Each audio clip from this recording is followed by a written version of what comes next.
Olá pessoal, como você faz para testar um capacitor de micro-ondas? O micro-ondas está com o fusível aberto, então você coloca outro fusível e ele torna a arrebentar.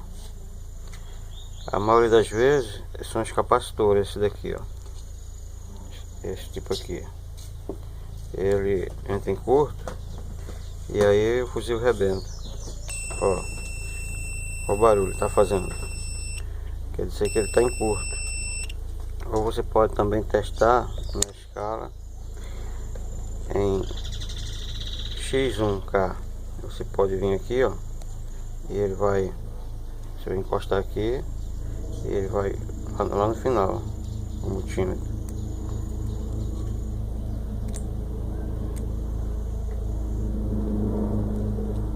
Ele vai dar uma continuidade até o final, quer dizer que esse capacitor é em curto, não presta mais. Aqui, ó.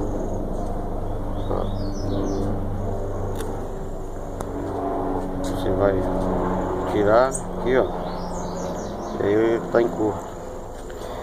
Aí tem um bom aqui, um capacitor bom, que você vai testar ele também.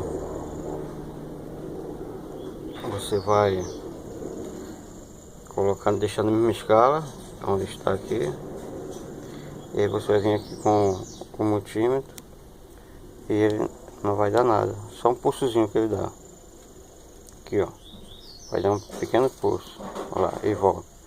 Quer dizer que esse capacitor está bom. Esse aqui está bom e esse está em curto.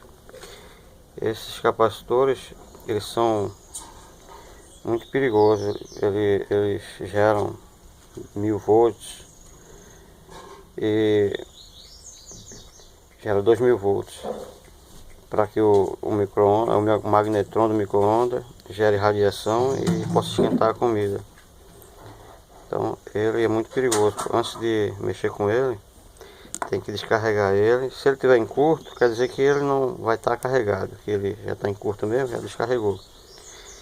Então se ele não estiver em curto e você precisar fazer algum reparo, antes de, se colocou na energia, você tem que descarregar ele.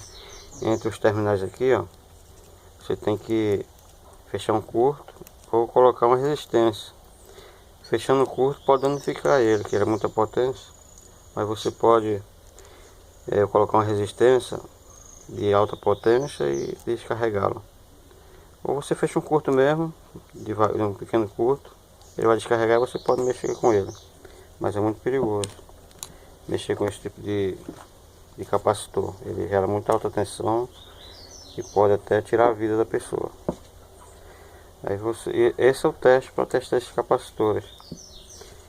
E aí, estando assim, você pode tirar, comprar outro. Ele deve custar uns R$25, mais ou menos, a 30. Aí você compra outro, coloca no lugar, pronto, vai resolver o problema. Tem que marcar direitinho o diodo que pega nele e a posição do transformador, colocar do jeito que estava. E aí o seu micro-ondas vai voltar a funcionar. Valeu, um abraço.